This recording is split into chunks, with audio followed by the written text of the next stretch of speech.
Whamalmole le tātou tāpoinga e sueane tātou tuspaia i le salamo e whā. Salamo e whā. Ia, salamo leo la tātou Featuna'i ia tāpena ina ai o tātou loto. Ma o tātou tangata ina ia tu sao atu. I o tātou anganga i le tua au tātou tāpuai i le tua le nei tae au. Swafa man malo Yesu Keriso te whatalo whatu le paia man mamanu o le tātou tāpua inga le nei tae au. Whaftai le lofo le tua o leo a ala whai mai i whanunga le lei. Ua toe whafouina lo tau malosi. I le nei tae au o peo aito, i o upo al perfetto Isaia. Ia, a wāre whatino ino a tātou whiau mga aluenga mātani. I lava ua to ia pe i tātou whanoa noanga i le nei fui vai tau o non malanga le maliu ma leo ti le tō tele o nei o tātou ainga. Nisi o whai malanga atu i Samoa ia e mesa fōi na ia ainga lotu o tātou mafuta i le nei vai tau pe o no tau sira fia. Ai whaftai le lofo le tua o ia mōli mailo o tau soifua ma sa mātou ora. Tātou te tāpua i whatasi le nei tae au. Sitsilane le salamo e whā. O la tātou Feituna'i whatasi le whai upo e lima e whaangata mai le valu. Salamo e whā. La tātou Feituna'i whatasi le whai upo e lima e whaangata mai le valu. Whaitau. Nā whaitau langa ia i tau langa tau. Ma ia o tau whaalango lango i le li. Tō tele ua whai mai. O ai e se whailoa mai se mea le lei a te mātou.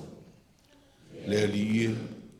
E whaasanga mai a te mātou le māla malama o fonga. Tele le fia ua e tuu i lo loto. Ai titi lo lātou i ona pō ua whātele ina ai tō seito ma lātou wain. O te taoto ma o moe filemu. O a oe le li ia. Na o e lava, o nofo ai ma le filemu, na tātou tāpua i le tua.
Le alielo mātou tua, wauru whale lau whanau whātua tua i le nei tae au, mātou te ofo ina atu le taulanga o le vi inga ma le whamanu ma le whaftai. Ai pangālea le rie, we sila fia o mātou tangata taitotas, o i mātou o le whanau angsa. E tele na wau mātou whale tonu ma o mātou leanga, mātou te uru whale mai i le nei manu. Wa whaapongi sa ina ai la mātou wa ai i la wa fio i le nei tae au. Ai wa mātou muai o atu i o luma. Ia e lofa mai e wha maangalo mai le tāpua inga lo nuu ma lo a inga nei. Le toto Yesu Keriso lo mātou wali whaola. Ia sausau ina ai mātou na ia mamā ai o mātou tangata atoa i le tino o le mafaufau ai maise le loto. Mātou te whai ai le nei tāpua inga, ina ua e wha manga lo ina mātou wangsala. O mātou loto ua mamā, o loto ia le alie e te fia fio ai. Wa o e lava nei fetalai a muia e loto mamā, a wala tau te ilo atu le tua. A fio mai le alie, i o mātou loto ua wha mamaina. E ara le mana lo lava nganga pa i e tautou lua ina i mātou. Sa vea uina lo mātou whātua tua. Ia mātou whaia le nei tāpua inga le moni ma le wha mauna. Ma ia i watu i lovi inga e wha vau. I lo lava suafa i e sua mātou te talo atua nei. Amene. Tātou pese se lau malaiva. Se lau malaiva le pese o la tātou pese.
o le whaitauina o le tuspaia.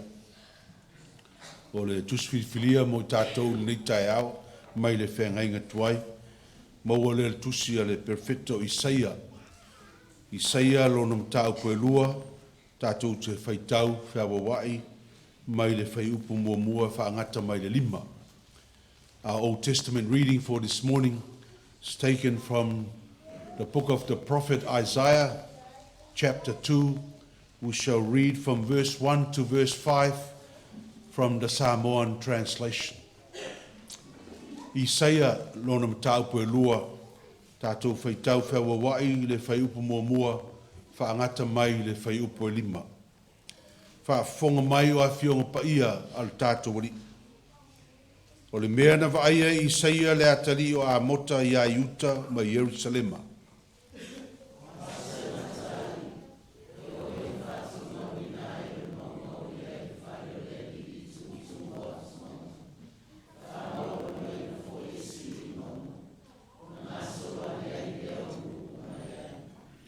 E o mai lava nuu e tele, ma lātou whapeane o maia, tātou o a ia i le maunga o le lii, o le whale o le atu o i a kopo.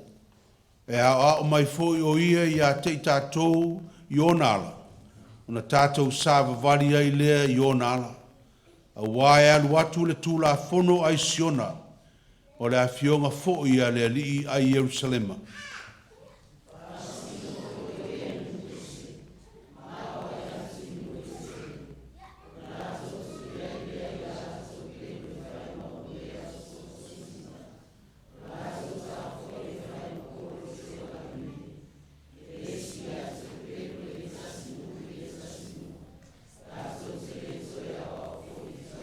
Ma le whaiupu lima.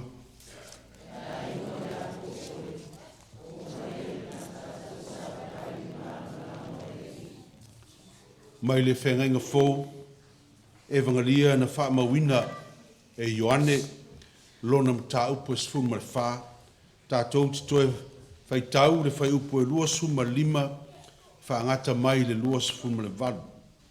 Our New Testament reading is taken from the Gospel of John, chapter 14, and we shall read verses 25 to 28 from the Samoan translation. Ioanes fuma le wha, whaiupu e luasu lima e whaangata mai le luasu fuma le valu, o le a tātou whaitauina whatasi. Whaitau, ia o whai ato. Manu o tātou no nofo mautou. Aore soani, o le anganga pa ia lea, e au ina mai e tamā i lo ungoa. O ia lava na te awa o ia te o tou i mea umalawa. E wha manatu mai foi o ia i te o tou i mea uma o whai atuai i te o tou. O te tuina atu i te o tou le manuia, o lo manuia o te avatuai i te o tou. O te lea avatu i te o tou wha peio na avatu le lalanga. Aua le atu vale o tau loto, aua fō i tau te māta. O tau whaalongo mai, o whai atu i ate o tau. O te alu, ma o to e sau i ate o tau. Ana o tau waralofa mai i ate. O tau oli a wā o te alu atu i le tamā. A wā e siri lo tamā i ate. Whaamanuia le tua i le tātou whaitau, ma whaalongolongo i ana fionga pa ia tu mau ia te ia lona lava viinga, nei se i o le whaavavau lava. Amen. Tā alofa tamaiti. O ua le anga o karinga o kere o lango ngako o ko. Tā alofa tamaiti. That's great. Ia, whaaftai mo le tātou lok tamaiti le vasolente nei. I am still up here with a lot of joy for what you did. Great look to Mitch. Well done. Yeah, whaaftai fo i le tua le nei tai au. Yeah, o mwhai on tātou mafuta i le tātou wa o ngā sālewa. Matana o tātou pese mo Christmas. Yeah, lei. O le tātou tala le nei tai au. God has a plan for your life. Pai whaatasi, God has a plan for your life. Ia whasamoa ua iai le fuafuanga le tua molowolanga. Ua iai le fuafuanga le tua molowola. God has a plan for your life. This is a story about a lazy man.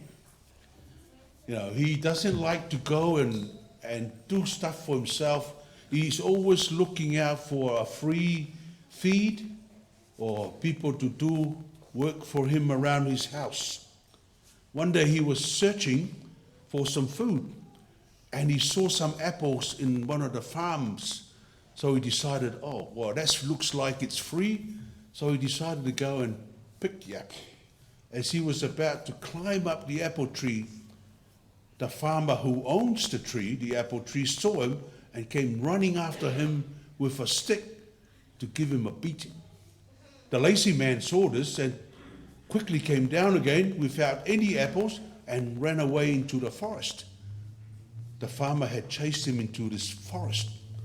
While he was in there, he decided he'll hide there for a while and allow time for the farmer to go away so he can go back home. While he was in the forest, he noticed a fox. Now the fox had only 2 legs, just the front one.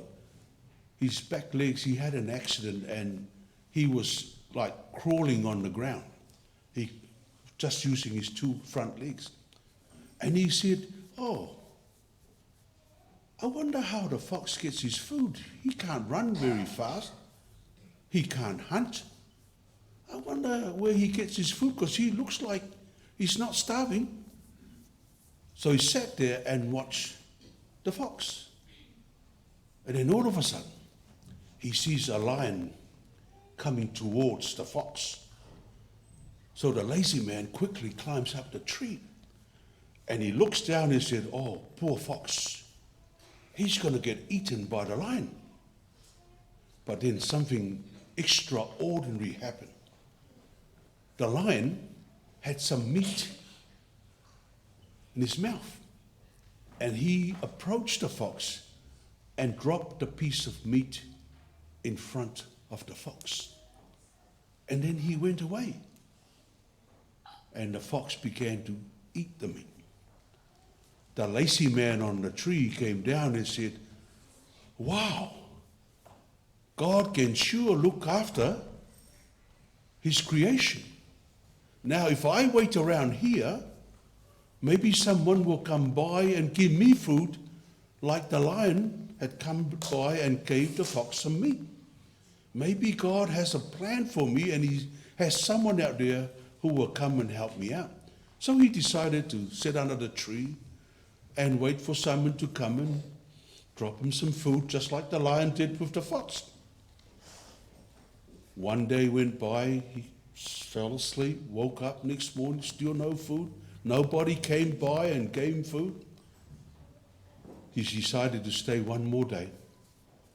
After 2 days, he was very, very hungry. And he decided, well, I think I better go out of the forest and find food somewhere else. As he was going out, he met the wisest man from the village. And he complained to the wise man. And he said to the wise man, do you know what?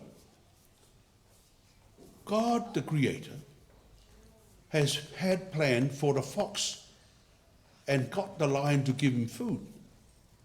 How come God doesn't have a plan for someone to feed me? I'm just like the fox. The wise man looked at him and said, true, the Creator has a plan for all of us. But you know what? You took everything all wrong when you saw the lion and the fox. God does not want you to be like the fox. He wants you to be like the lion. See, it's all perspective. God has a plan for all of us. When you have 2 hands and 2 feet and you are strong, then you can help someone else who is sick and who is not totally, all there, he's handicapped. You can help people like that. You are not the fox, he said to the lazy man. You are supposed to be a lion, but you chose to be the fox, and you will starve for the rest of your life.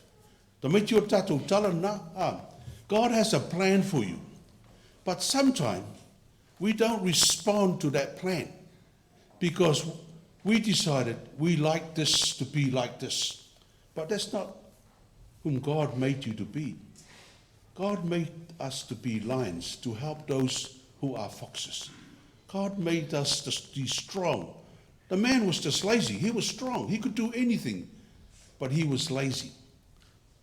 But if he used his strength, if he used his mind, he could help someone else who was in a less fortunate place than he is. Maiti, teri o tātou e sere maroro, si ale pai ia.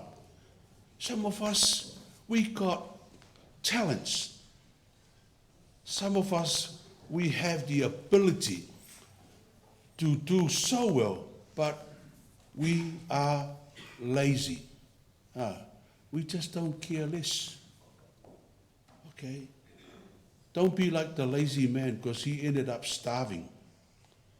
Right? Be like the lion. Use your strength to help others. Don't be lazy. So do your schoolwork. Okay? Help around the house. Are you one of those kids that mum said to vacuum the house, but you just sit on the chair and watch TV and play with the phone? Don't be like that kid.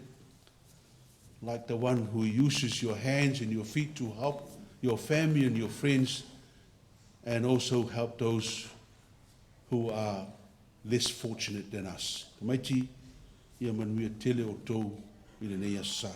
Tātou pese se lau varsu malua. Se lau varsu lua pese la tātou pese ai.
tātou talo le whaafitai, tu ina atu nisi o tātou manao I le tua, tātou wifo matalo.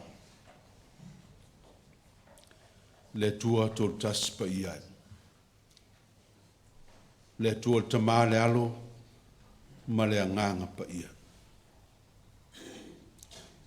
O le tua e malia ai o mātou manao I mea le leu manawa. O le tua e mamao lo no nofo alii, ai siri o na lata mai ia te mātou, I loi mātou lava. O la ua fio lo mātou atua, o lo e si o mia o mātou wolanga, ma o lo e o ngā tonu fo'i o mātou wola I asu taitasi.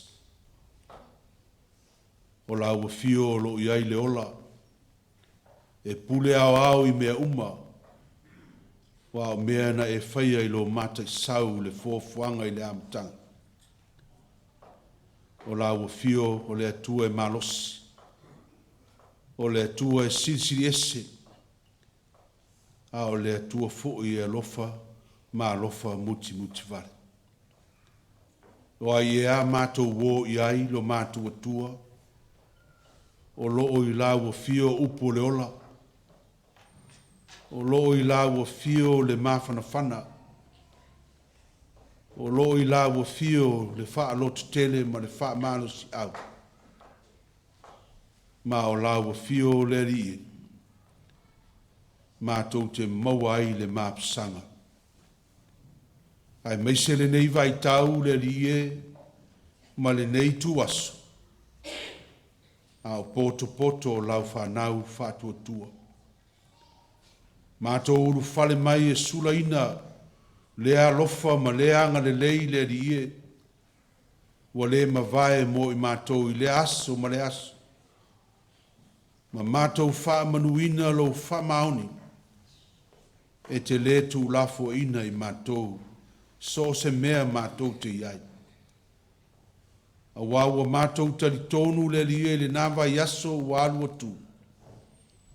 Se yo mai le neitai au, I le moni ma le wha maoni o lo walofa. Wha mawhana mo I mātou. A wasa mātou iai le nawa yaso le tele o fe au ma ngā luenga. Fuafuanga ma wha moenga le lei uma. A le tangata malana o a inga taitasi. Ai maise lau e kālesia. A sa mātou iai fo I tonu o wha noanga le rie. Le ngata inisi o le nei e kālesia. Wha noanga o le malanga le maliu ma le oti. Ina ua longo tala I rama I nisi o a inga e pele I maafutanga o whai malanga o le maliu ma le oti I Samoa. Ai sa mātou whea ngai fō, ma mātou wha ma vai atu, ma si o mātou tina I a vau vai. Lea fō I wa mātou iai le neita e ao le ria. Mātou I o luma ma le lotu wha vau. Ma o mātou tangata tumu le wha noa. Wa le fo I wo yo ao le lie. Stasi o tamao le nei e kālesia. Sa mātou militino whatasi lau ngā luenga. Wa e vala awina ma e wha mana waina ana ngā luenga. Mātou te la ngona ai le lie le wha noa. Ma loi mata malingi e le mwhai o na mātū I a inga ma whanau. Ma le kālesia. Ai mātou te vi ia pēr la ua fio. A wao la ua fio na e au mai o la ua fio we toe a vese inatu. Wha manuina lo swafu. Le loto whaaftai le neitaia. Ona e ui e tutupu nei fi tā ma whaingta. A lo e o ngā tutonu. I o mātou loto. Ma e wha mawhana ina I mātou. Wha whetai lo mātou atua. I lau le tū lafo ino I mātou. I le nei vai tau. Whea ngai mātou ma pōpua ngā lo āwhātia ai le mātou whai ngā malanga i le nei fo i vai tau o le tausanga. Whaafitai i lo wha malo si au mai ma lo wha loto tele mai. Whaafitai fo i lo hanga le lei fo ai a te mātou. I lo sosia ma lo tamau ainga sa whaatino i nai o mātou wha moe moenga le lei i le nei vai aso walu atu se i o mai le nei tu aso. Le eise mea na mativa ai o tangata. Le eise mea na onge ai i mātou. I lau wha soa pa ia i lo walofa tu lai. Ai maise le anga le lei fetu wha i o tangata. A inga ai maise whanau. Whaafitai le li e i lo manatu mai. Whaafitai tā leni ma ngā waa. Whaonga ina le li e a wau mātou wha moe moenga le lei uma. Lo whea ngai mai mātou le nei vai tau. Ai meise le loto whaafitai ono le soifua tautua o tangata. Le tautua ina o a inga. Ai meise nuu man lau e kare sia. Le soifua uofo inatu a totoa. Le ngata o upu a o whaatinonga ese lo mātua tua. Whaafitai le whaalongolongo ti ngā i le nei vai tau a o whetu leni mai le tele o mea i o mātua wolang. Ai whaafitai le mapu pea i la uwhio ma tu mauru whaatua tua. O lo whai mea fia ai o lo mau ai le ori o mātua loto. Mātou te anga ia i pēa i luma. Whaafitai le li e ua maua le nei awa noa e tā puai whaatasi ai o mātou tangata ma whana ai. I lou lava alofa tu noa. O lo manuia lau e kalesia. E mātua se i o ina ia mātou whana witi le nei tai au. Mātou tāpua inga ua tu ina atu i o lunga. Whaafitai ia ua fionga pa ia e wha mawhanwhana ina i mātou. Whaalotu tere ia te i mātou o lo mātou whaitau iai. Whaalongo pē iai le aso ma le aso. Ai maise le mana o lo nganga pa ia e tauto o lo ina i mātou. Taimi whaing tāo whaoso songa. Ma le mautonu i o mātou manatu. Malangona. Ar whaafitai si siri ono Iesu Keriso. Lo mātou wali whaola. Lona soifua na ofo ina mai atoa. Na maliu matoe tu manu malo. O le manu malo lava le whaatasi malau o fio i le ola e whaavau. Ono le whaatua tua ma le salamo whaamaunu. Tu mau la o fio le vi inga. Le whaamanu ma le whaane tanga neise i o lava i le ngā tanga. A le mātou te talo le lia le nei tai au whaamanuia mai i le tāpua inga au tangata whātua tua. Se ua matua se i o lava stasi au sili o nei titi o le nei maafutanga le nei tai au. Tō mai o manuia. Sia i mātou le fusi o le alofa tu noa, wha mawhanwhana ina i mātou e lo wanganga pa ia. Ma mai le file mui o mātou loto. Wha manuia mai le lie, ia mātou fuafuanga ma wha moe le nei vai aso. Fe au mga luenga i masani ai. Ai maise le fatu ai nga taus. Wha manuia ina ia mātou whanau la ato e tali watu ia lato wa o onga. Malu pui ai lato i wha oso songa. Whiri male te apolo. Wha tu mawina lo walofa tu noa. Ine nei vai aso ia mātou fuafuanga wa e sila fia. Me o lo tupu i tonu o mātou a inga ma mātou e kalesia. Pe soasoani mai lo wanganga e wha mawhanawhana. Wha loto tele. Ma wha taunu ina a mātou fuafuanga umua. O wha tātia mo le nei vai aso fo. A mai le malosi o le tino, o le mawhauwhau, o le loto. Ai mai se le anganga o la ua fio. E ale lo lava anganga pa ia e tauto o lua ina i mātou. Whaalo tele ia te mātou le nei vai aso. Mawala mātou on sa. Ia mātou mawale sosia man ta mau ainga o lau fio. Whaatino ina ai wha moe moenga le lei uma. O le nei vai aso fōu wa lau e kālesia. E meise nei o mātou ainga. Wha mawhanwhana ina nei o mātou ainga lotu. Whea ngai le li e ma wha noa noanga ma liu ma le oti. Ia manuia ma le nofo alo ma le ainga. Ai meise fōu i lātou o whaimalanga atu i Samoa. O le nei e kālesia. Pe ona e sila fia. Malu pui puia i lātou. Wha mawhanwhana ina i lātou. Ia maua pe i lātou le file mū ma le anga le lei o lau. Wha mawhanwhana ina fōu i lau e kālesia i le nei tuaso. Maua i mātou le loto te tele. E a ngā ia i pe i luma le whātua tua. E ala i lo fiso soani mai.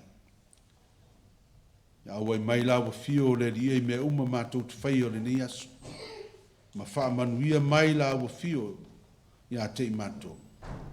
Ia iai fōi le li e lau wha mano o longa pa ia iai lātou o lo maua i mai o le tino. Lo whata o tolia i ai ngase o tutonu a inga.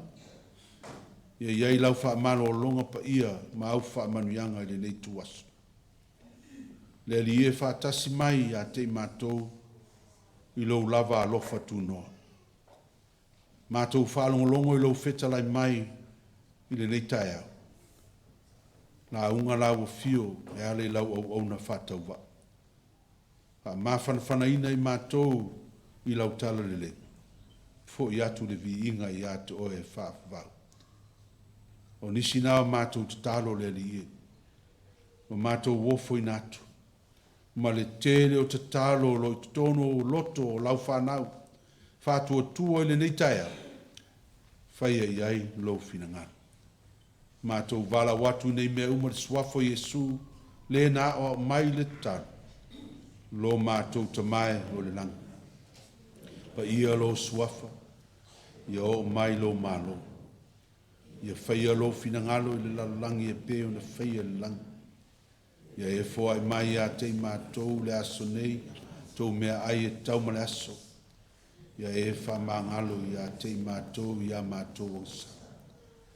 Peo i mātou fōi o na mātou wha mangalo i nātu, i e wāanga le anga mai a te mātou. Awa fōi e Taitaiina i mātou whāso som.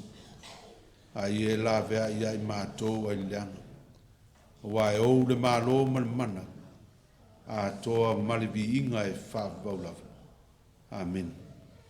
Nā tātou tāpua i le tua ale tātou fua.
Tātou tūtura.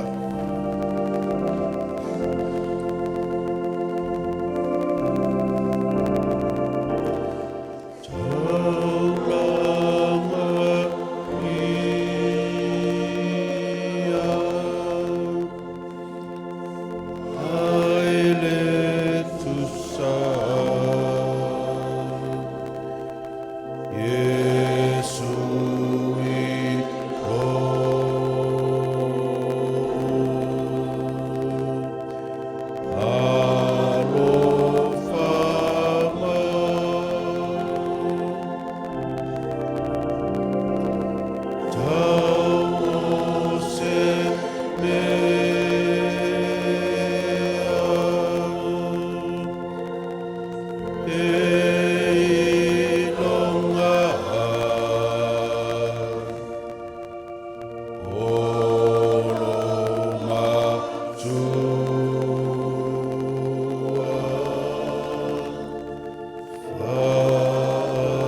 Iesu Keriso e lo mātou ari whaola, ua maea tā pena le taulanga sisiri ese na mawai lo mātou whaol tanga e ale lo mariu, ma lo toi tū manu malo.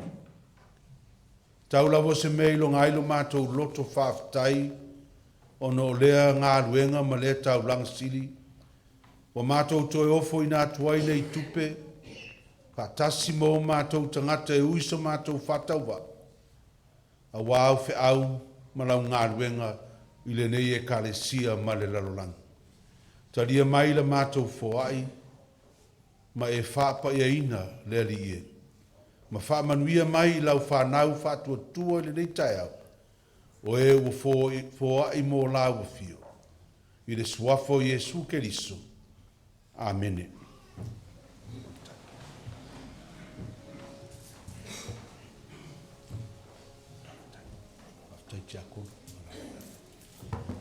Tātou toi pese se lau iwa sfuma lima.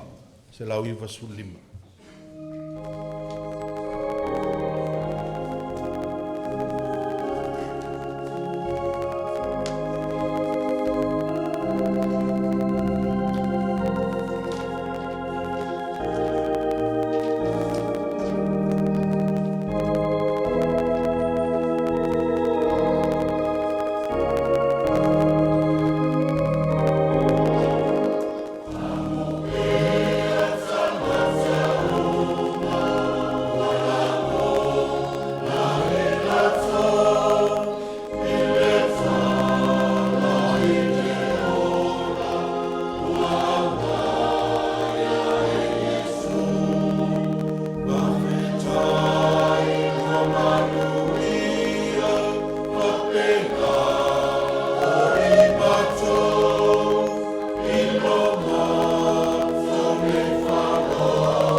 Swafa mamaru le tua tama le aloma le anganga pa ia amene. Ma wan matua le tusa faitawina le whenga inga fau e vangalia Ioane lona ta upo e sfumar wha au te fia wha ngā ina le whai upo e lua sfumar fitu faitawina. O te tui nātu i ate o tau le manuia, o lo manuia o te avatu ai i ate o tau. O te le avatu i ate o tau wha peo na avatu o le lalolanga. Au wale ato tu vale o tau loto, au a fōi tau te mātata. Peace I leave with you, my peace I give to you. Not as the world gives, do I give to you.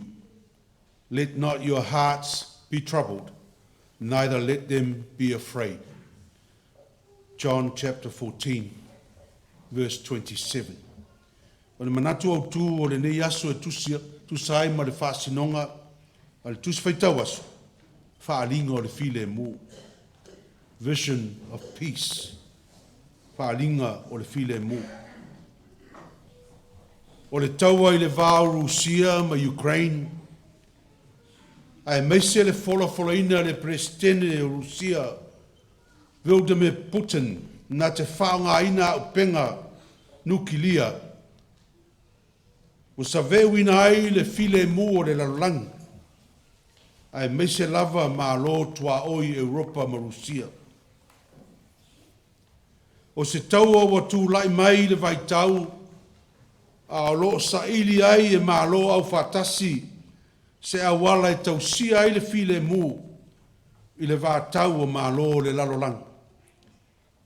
The Russian and Ukraine conflict has come at a time the world not only wants peace but desperately needs peace.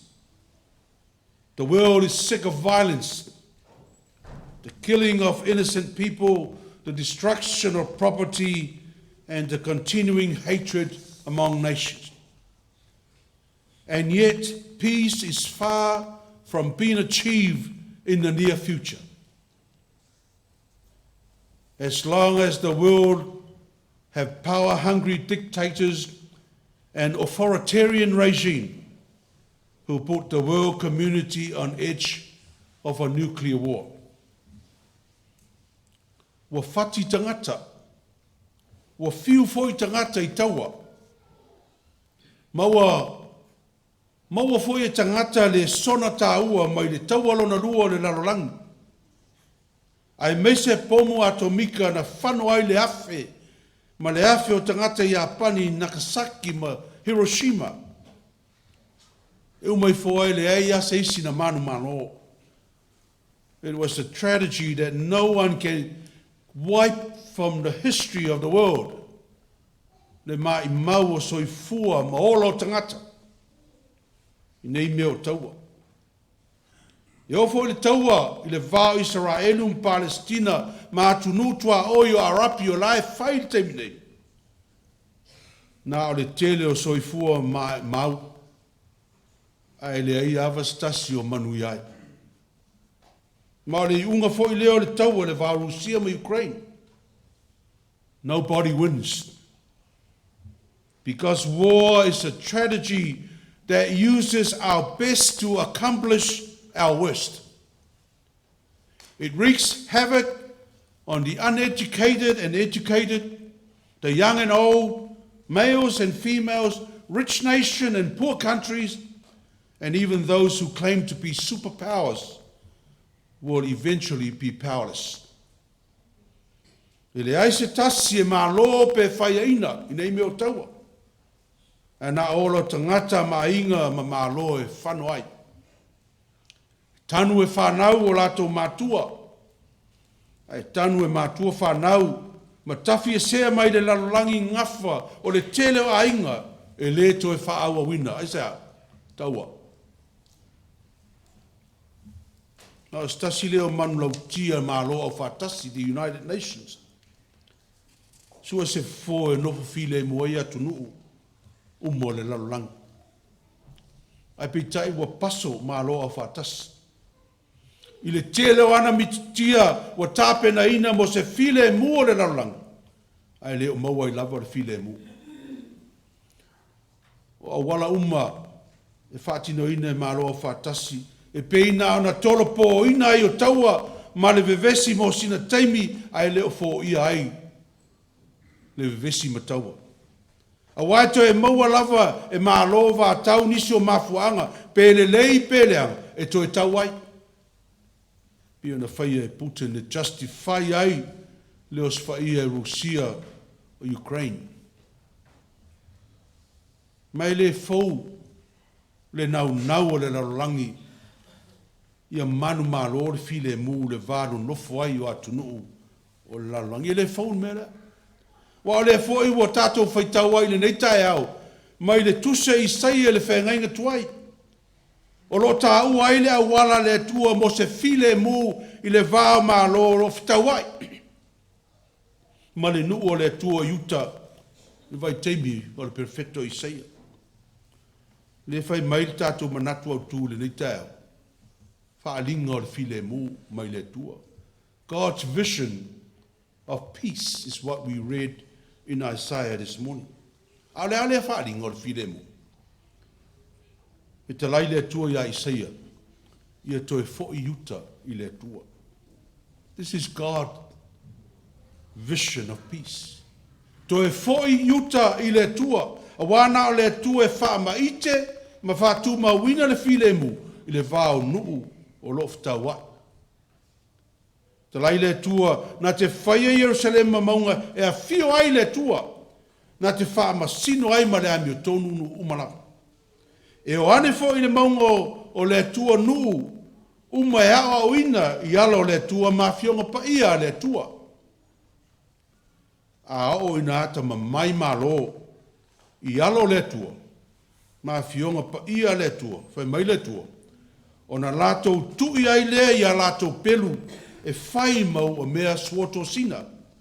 O lato tau fo e fai ma polo e te wai vine. E le si atu le pelu o le tasinu. Na tau te leto e ao foi I taua. Planea le tua. To e foi nu uma I le tua, o na maua leo le file mu lea. Le file mu foi lea wo foi na le tua ia yuta. Pe ato e foi atu ia te ia. O le file mu e nofo ai lo na lau ele.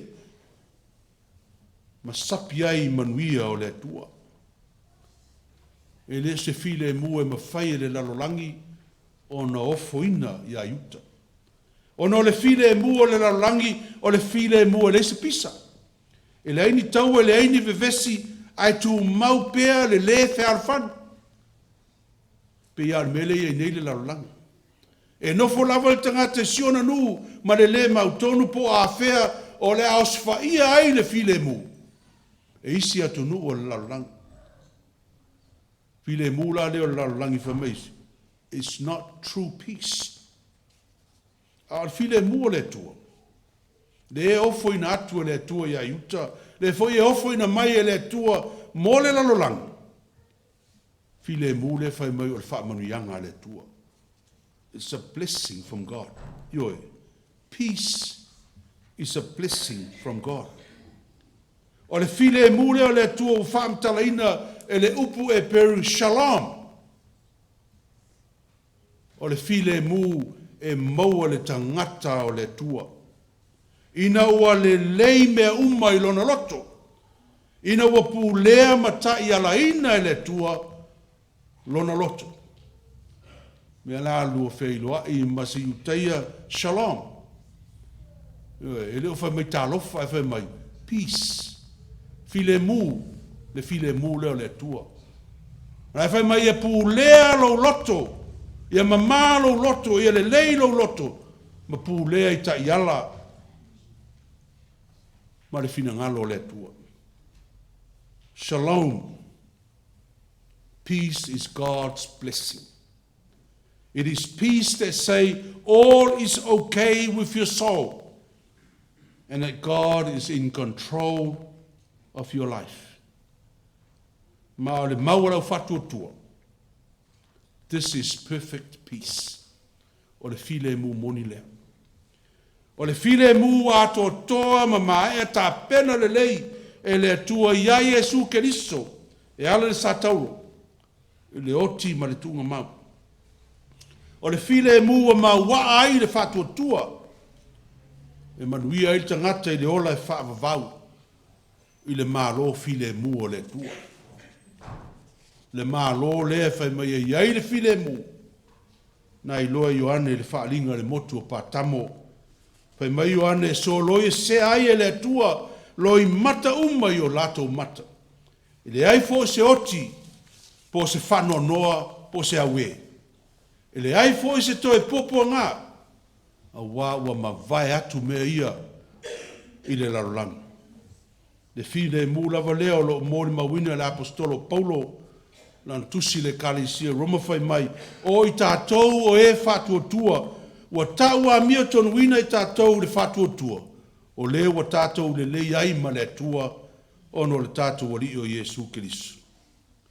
Yes, the peace that Isaiah talks about in our reading this morning is a blessing of God to those who remain steadfast in him.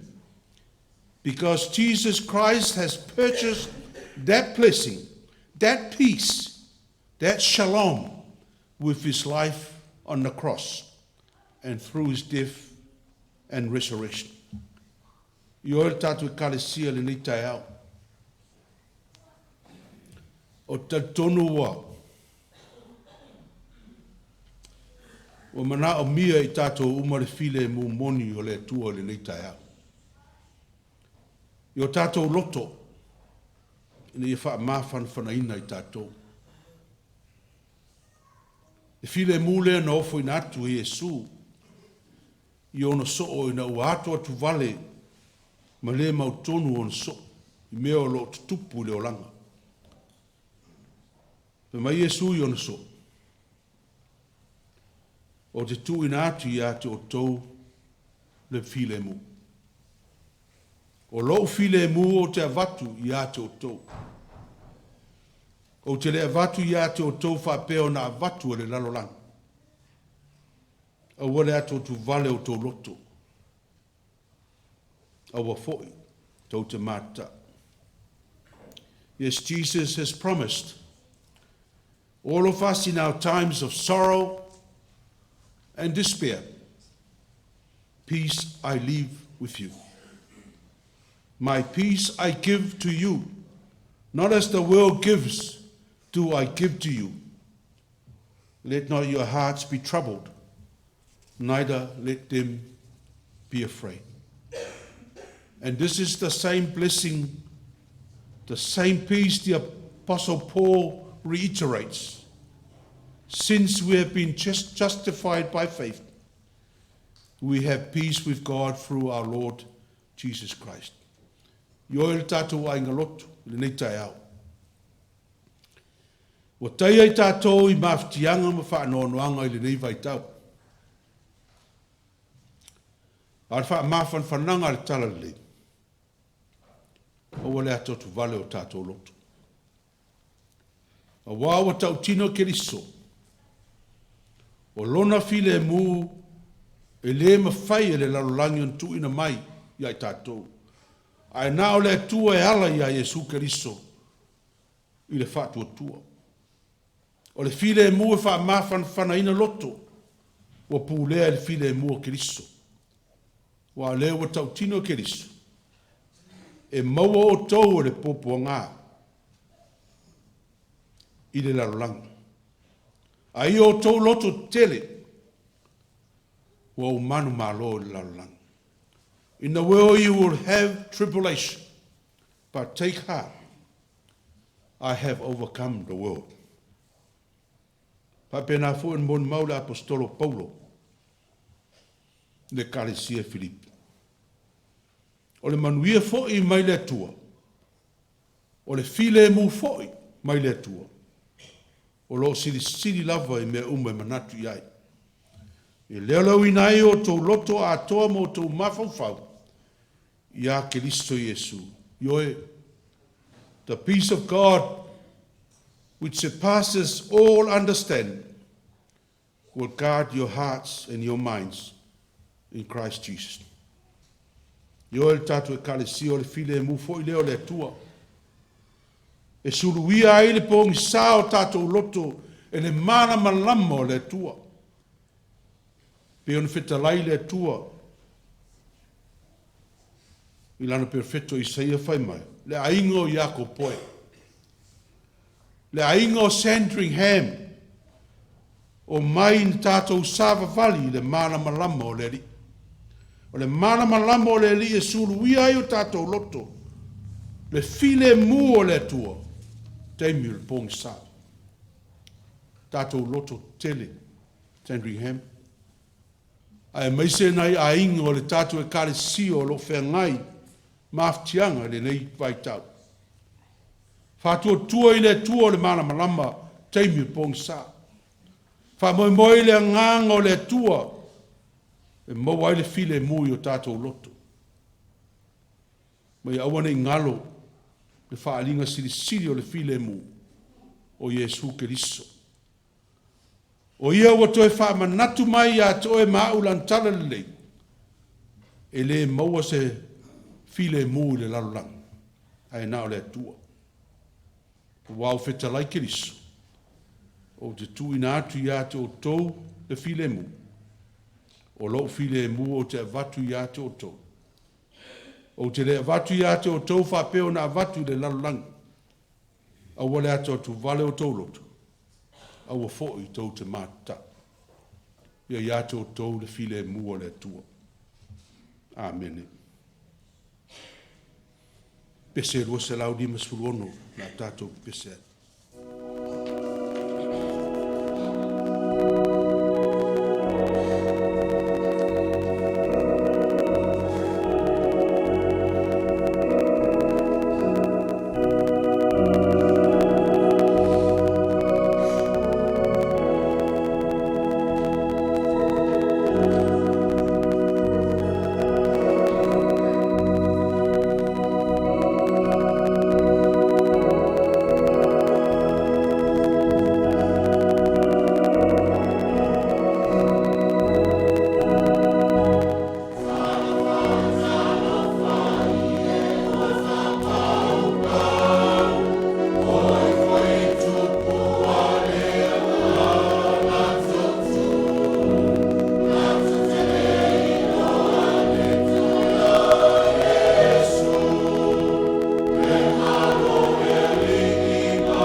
atu le nganga whawhtai tele le nei tai au, ia i le tātou tāpua inga.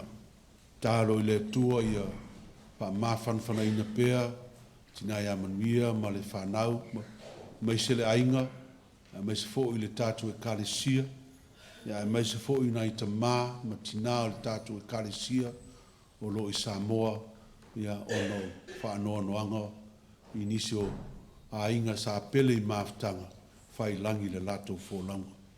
Ia manuia wha moemoengo toe le tātua kalisia I le nei aso, ai maise fo I le nei vai aso, I le alofo le tua. Tātua whai utalu.